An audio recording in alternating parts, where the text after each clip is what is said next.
For some reason, I don't know why it is, I just know that it is, before a joyful family milestone, before a joyful family celebration, there tends to be this dynamic of negative energy that creeps in. People in the family start to bicker, they start to quarrel. Now, the clearest example of this is a wedding. If you've ever planned a big wedding, you know this. First of all, a wedding is a production. A wedding is a lot of money, a lot of money. A wedding is a lot of logistics, a lot of logistics. A wedding is a lot of people. A wedding is a lot of planning. A wedding is a symphony of stuff that could go wrong and often does.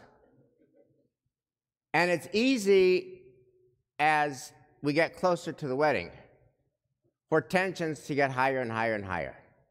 And to-do lists just proliferate. Oh my God, who's going to go to Costco to get the bottled water?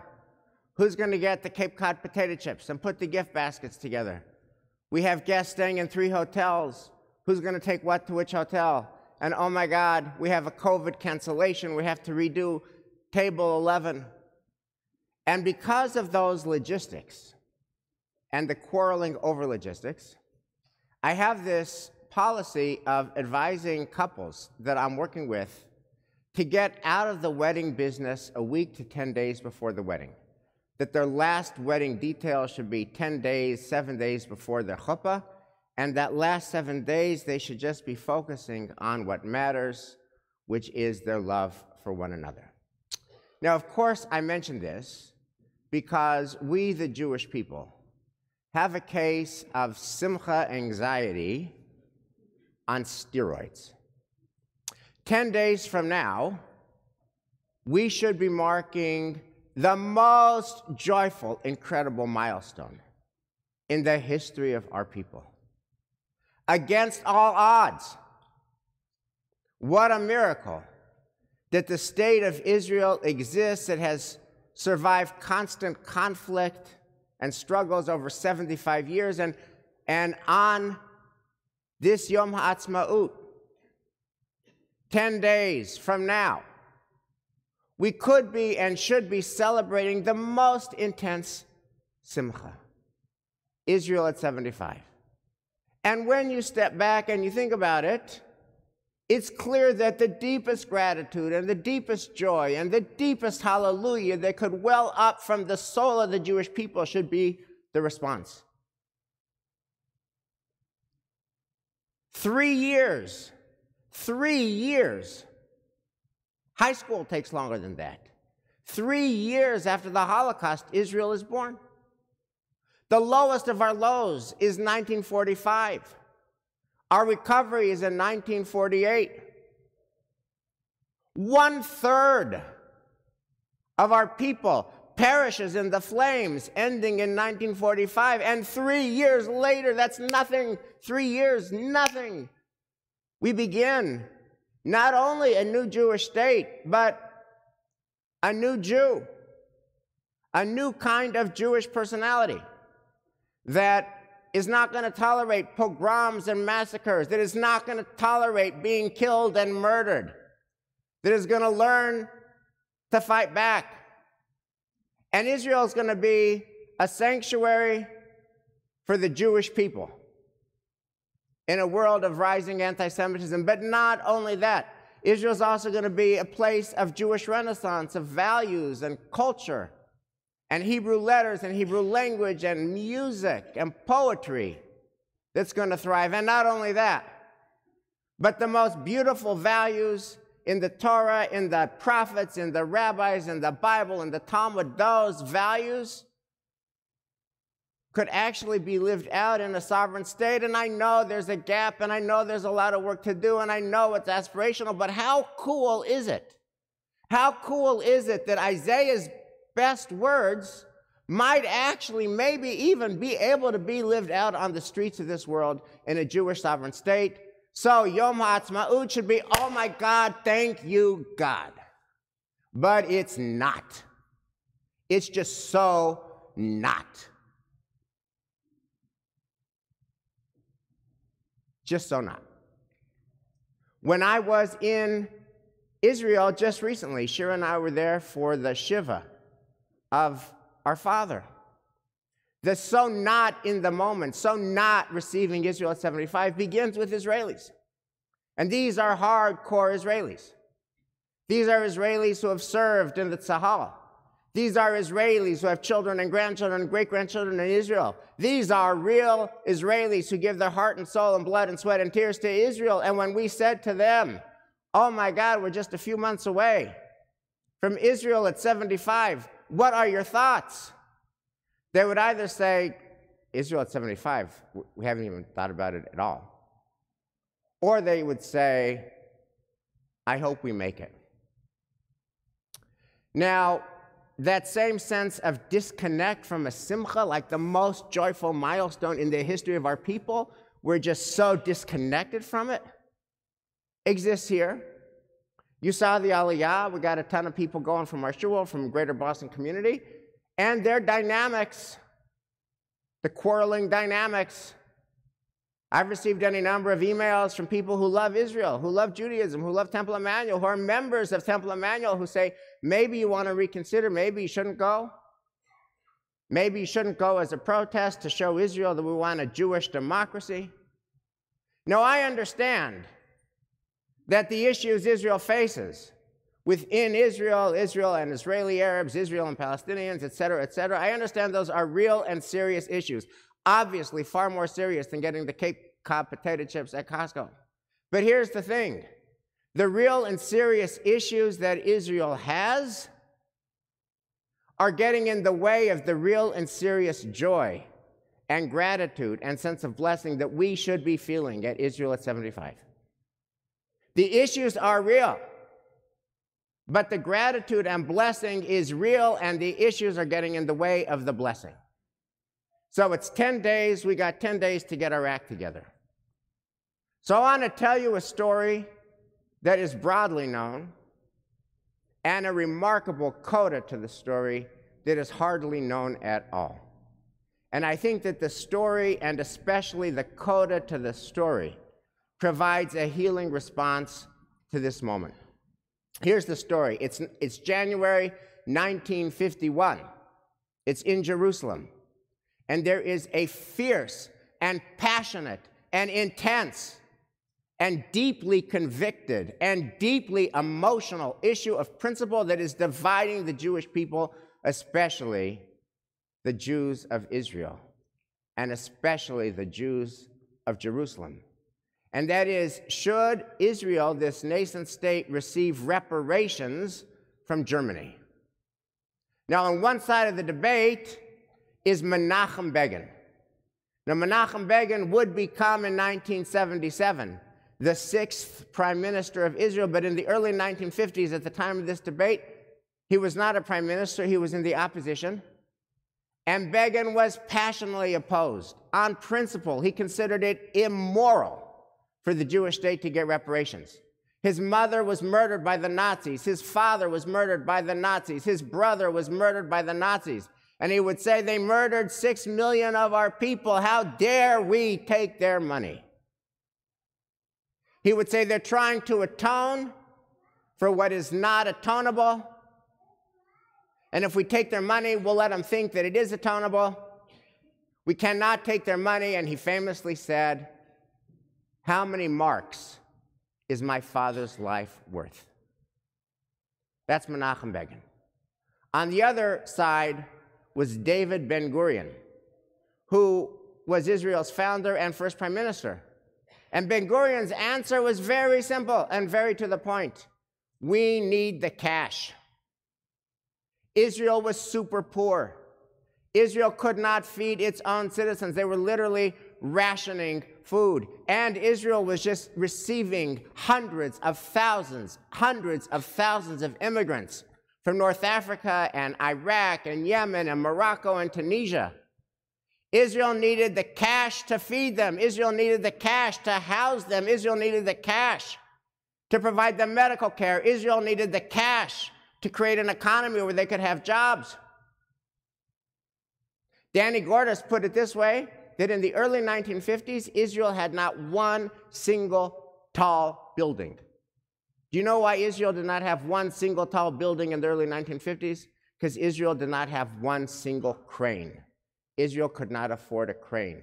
So Israel needed the cash to buy cranes to build buildings for an actual country. And so you have this tremendous tension in Israel between principle. You cannot put a price tag on any one of the 6 million, and practicality. Israel needs the cash. And it was closely divided and deeply debated. And in the end, of course, as you know, the position to receive reparations passed 60 to 51. And P.S., Menachem Begin was banned from entering the Knesset for 3 months because of the inflammatory nature of his advocacy. That story is broadly known. And that story feels hauntingly and also depressingly familiar. Jews and Jewish Israelis who are irreconcilably at odds for reasons of deeply held principle. But here's the coda. And the coda I had never heard of until this week when I listened to a podcast of Danny Gordis. And this is, the prophet Jeremiah says, Hatzari ein begil ad. Is there any balm in Gilead? And if there is any balm in Gilead, it's this coda. So Danny Gordis writes a book on Menachem Begin. Danny Gordis loves Menachem Begin.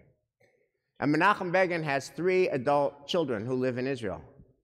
And Danny Gordis sends the Menachem Begin biography that Danny Gordis wrote to these 3 adult children, and he's told, don't expect to get anything back from these adult kids because they draw a clear boundary between church and state, between their father, Menachem Begin, the prime minister, Menachem Begin. They're all about their father, Menachem Begin. They leave the prime minister, Menachem Begin, to other people. You're not going to hear back from him. Danny Gordis sends the book, and that day, he gets a text from Menachem Begin's son, Benny Begin. I need to see you in person now. And so Danny Gordis meets with Benny Begin, the son of Menachem Begin. And Benny Begin says to Danny Gordis, I need to see you because I need to tell you, you were not fair to Ben Gurion. In that conversation you had in the book about the reparations, it seemed like you really favored my father. And Danny Gordis said, yeah, I was very sympathetic to your father. And Benny Begin says, yeah, but you weren't fair to Ben Gurion because my father actually had no responsibility. He wasn't running anything. He was in the opposition. My father could just have the luxury of protesting on principle. But Ben Gurion was actually running a country. He needed the cash. Israel needed the money. And you did not make that point clearly enough. Now, what we need is a mega dose of Benny Begin. Because Benny Begin's critique offers us 2 questions that we seldom ask and that are seldom heard and are so essential and just what our own country and America needs and what Israel needs and what all human beings need. 2 questions. Here's the first question. Regarding my opponent, regarding my antagonist, regarding the person who's ticking me off, what is good and right and true about that person? You have no idea how much Menachem Begin and David Ben Gurion loathed each other. It is literally the case that David Ben Gurion ordered the IDF to shoot to kill Menachem Begin when Begin was on the Altalena in 1948. There's that level of personal animosity in the family, and yet Benny Begin somehow summons the humanity to see the world from Ben Gurion's point of view, what is good and right. Ben Gurion was trying to build a country. He needed the cash. Israel needed the cash. You didn't see that. You didn't say that clearly enough. Now, can we do that? Can we ask that first question? What is good and right and true? So Benny Begin's first move here reminds me of a teaching that I heard 13 years ago. I thought it was so powerful at the time, it has stayed with me. How many teachings do you remember from 13 years ago? This is a teaching I remember from 13 years ago. It came from Shai Held, who's a rabbi at Hadar in New York. So here's the thought experiment. I want you to picture somebody you don't like. Picture somebody you find challenging. Amp it up. Unlikable. Amp it up. Intolerable. Okay? Hold that person that you find intolerable in your head. Shai Held quotes the teaching of a Hasidic master named Rebbe Nachman of Bratslav. And Rebbe Nachman of Bratslav teaches that especially when you're dealing with the person you find unlikable, challenging, intolerable, the first question is, what is good about this person? This is Rebbe Nachman's words. Even the person you think is completely rotten, how is it possible that at some time in his life he has not done some good deed, some mitzvah? Your job is just to help him look for it, to seek it out, and then to judge him that way. That's what Benny Begin does. Ben Gurion was doing a mitzvah, was building a state. Can we do that? Can we see the good in the people that we have the most struggle with? But here's the second move that Benny Begin embodied that we also so seldom do. Can we look at our side? Can we look at our echo chamber? Can we look at the position that we're drawn to and say, where is our loved one off a bit? I think my dad is off a bit. Love my dad. Totally loyal to my dad. But in 1951, my dad didn't have to run anything. He could be Mr. Principal. Ben Gurion couldn't. I think my dad was off a bit. Can you do that? Can you take a look at your side? Can you take a look at your echo chamber? Can you take a look at the people you usually read? Can you take a look at the people you usually agree with? Can you take a look at your side and say, you know what, I think they're off a bit. I love them, but they're off a bit. These two questions, this is Hatzari Ein Begilad. This is the balm in Gilead. This is it. Folks, this is it. This is what we got to do between now and Yom HaAtzmaut, so that the joy that is there actually is felt, so that the joy, I mean, we are alive when Israel is 75. Do you know how many Jews never got to do that? They're dead, they were murdered, they were massacred, they were pogromized, they were extinguished, they were exterminated, they were dead, dead, dead. And we get to live when Israel is at 75. I get that there are problems. I get that there are problems. But oh my God, own this joy, own this joy, own this joy. Shabbat Shalom.